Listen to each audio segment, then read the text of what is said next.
pouring your emotion into your music and channeling it through your instrument.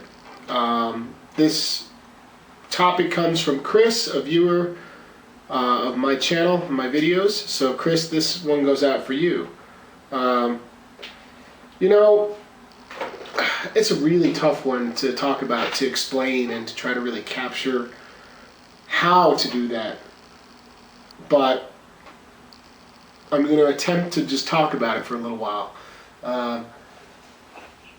For me, when I pick up the instrument, I mean, the whole idea is that every time you pick it up, it should feel special, fresh, unique.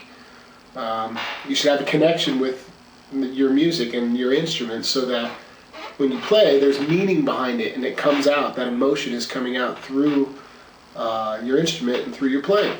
So the question is, how do you do that? How do you get to the point where you can channel and release that? And that's kind of the word that comes to mind, is channeling energy. So if you're feeling the music and you feel a certain emotion and you want to put that into your music, I think that's just a heightened awareness.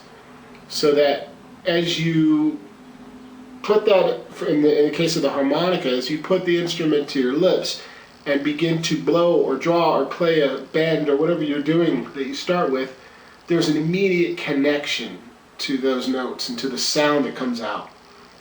You really have to unite and not separate the instruments and the sound, the instrument and the sound, the music, from your emotion. They really should be one. They should be together.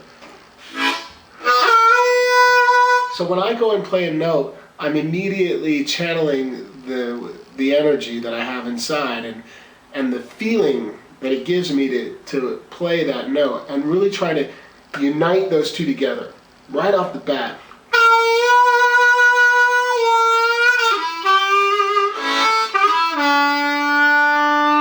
So I'm taking my time to really start to feel the vibration and the energy that's taking place and the exchange that's happening between me and it's one of the same, the music and the instrument.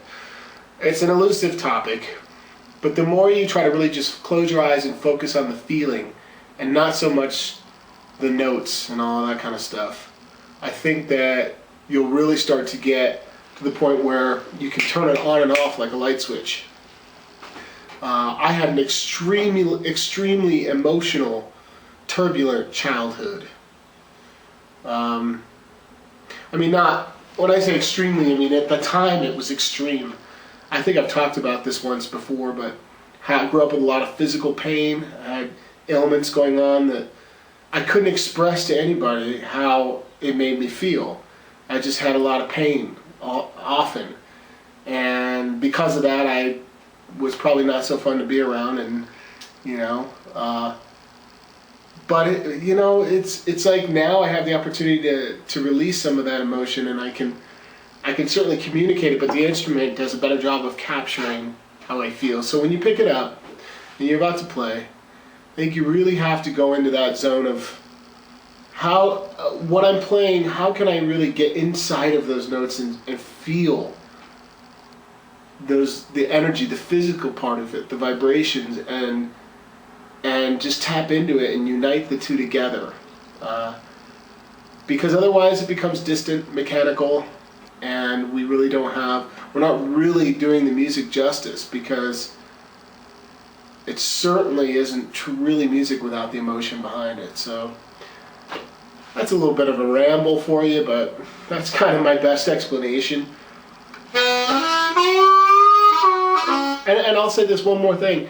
Before I could play how I can play now, in the beginning, I was so excited about listening to this music and hearing James Cotton and Snooky Pryor and Junior Wells and Little Walter and all the guys, William Clark, Kim Wilson, listening to these guys play, Gary Primich. It just, for some reason deep within me, that it made a direct connection. It just made so much sense. It hit me really hard. So I think that as you progress and get better, if you carry with you that emotional connection to the music, it'll come out in your playing.